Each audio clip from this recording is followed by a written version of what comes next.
අද ඔයාලට කියලා දෙන්නේ අන්නාසි රසට උයා ගන්න විදිය. අපි බලමු මේකට මොනවද ඕන කරන්න කියලා. මම මේ විදිහේ අන්නාසි ගෙඩියක් ගත්තා. මේ ගොඩාක් ඉදුණුම ගෙඩියක් ගන්න එපා. ටිකක් අමු ගතිය තියෙන ගෙඩියක් ගන්න. ආය ඕන වෙනවා මේකට මිටිකිරි කෝප්පයයි. ලුණු තේ හැඳි එකයි. සීනි මේස හැඳි එකයි. කහ තේ හැඳි කාලයි. කෑලි මිරිස් තේ හැඳි එකයි. මිරිස් කුඩු වලින් තේ හැඳි එකයි. අයිල් බීලුණු තලාගත් ඉඟුරු සුදු ලුණු කරඳ මුංගු කරාඹු නැටි කුරුඳු කෑල්ලක් ඕන රම්ප කරපිංචා. ඒ ටික තමයි අපට ඕන වෙන්නේ. අපි දැන් මේ අන්නාසි ගෙඩිය කොහොමද කපා ගන්න කියලා බලමු. මේ කොටස කපලා අයින් කරගන්න මේ විදිහට කඩලා.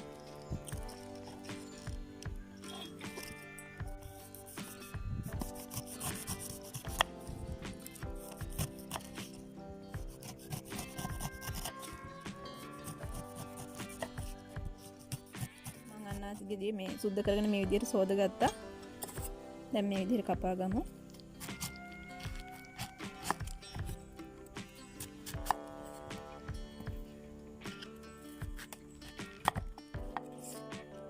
මේ මැද නාටි චුට්ටක් කපලා අයින් කරගන්න.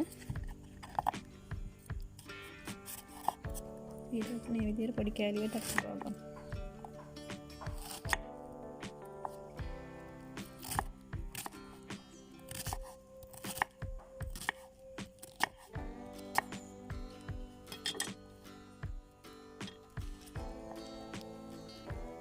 මේ විදිහට කපා ගන්න.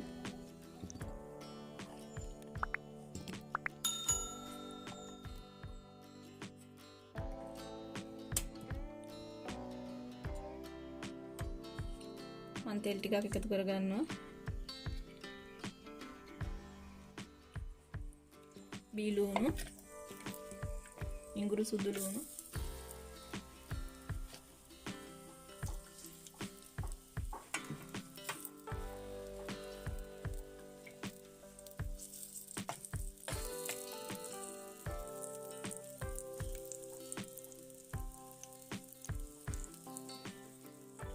මේ ලුණු ටික විනාඩියක් විතර තෙලේ මේ විදිහට බෙදෙන්න දුන්නා. දැන් මේ ලිපාඩු කරලා මිරිස් ටික එකතු කරන්න. කෑලි මිරිස්,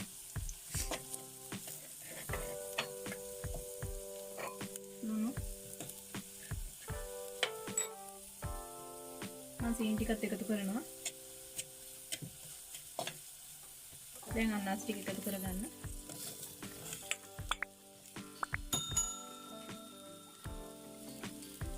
රම්ප කරපිංචා කුරුඳු කරාඹු නැටි නැසල් ටිකත් එකතු කරගන්නවා. දැන් මේක හොඳට කලවම් කරගන්න.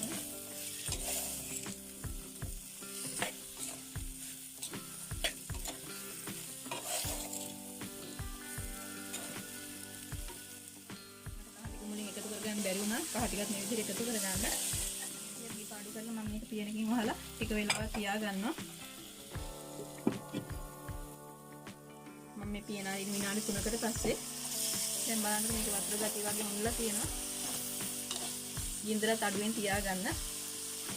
දැන් මේ වෙලාවේ තමයි මම මිටිකිරි ටික එකතු කරන්නේ. ඔයාලට මේ වෙලාවේ මිටිකිරි නැතුව වතුර ටිකක් වුණත් එකතු කරලා මේ විදිහට ඉදව ගන්න පුළුවන්.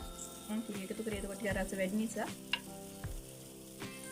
දැන් මේ කිරි ටිකත් එකතු කරලා ආයෙත් වහලා මේක ඉදව ගන්න ඕන.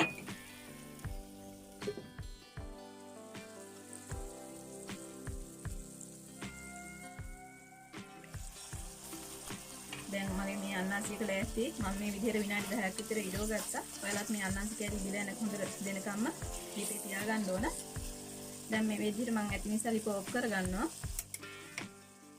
මේ තියෙන්නේ මම හදාගත්ත අන්නාසි ව්‍යංජනේ. මේ බානක ලස්සනට තියෙනවා. මේ වෙලාවේ හොඳ සුවඳකුත් එනවා. ඉතින් ඔයාලත් මේ විදිහට හදලා බලන්න. මගේ වීඩියෝ එක හොඳයි නම් ලයික් කරන්න, ෂෙයා කරන්න. ඔයාලට සුබ දවසක්.